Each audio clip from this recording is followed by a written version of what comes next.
వా మమ్మీ రోటి పచ్చడి వేసినావా? అవును బేటా. హాయ్ ఫ్రెండ్స్, ఇదిగోండి నేనైతే రోటి పచ్చడి రోల్ తీసుకొచ్చానా. చిన్నగా చాలా బాగుందండి, అందరూ తప్పకుండా తెచ్చుకోండి. ఇదిగోండి అప్పటికప్పుడు బరకలాగా ఎంత బాగా వచ్చిందో చూడండి. ఇదిగోండి మనం మిక్సీలో వేస్తే మొత్తం పేస్ట్ అయిపోతుంది, ఇట్లా వస్తే అసలు ఆ టేస్టే వేరు. పోపు పెట్టకుండా బాగుంటుంది, కానీ ఇంకా నేనైతే ఇదిగోండి పోపు పెడుతున్నా.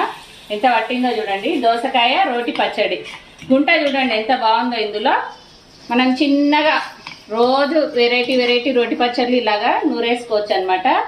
చాలా బాగుంది. వీలైన వాళ్ళైతే తప్పకుండా తెచ్చుకోండి, ఇంట్లో ఇట్లా రోట్లో నూరుకోండి. సూపర్ టేస్టీగా ఉంటుంది చట్నీ అయితే. ఇది ఏంటి బేట? ఇదిగోండి ఏ రోజు ఆ రోజుకి అప్పటి పూర్తిగా ఇలా రోటి పచ్చళ్ళు చేసుకుంటే మనకు కూడా సరదా తీస్తుంది అనమాట. రోట్లో తినాలేము అనకుండా అనమాట. ఓకేనా? బాయ్ మరి.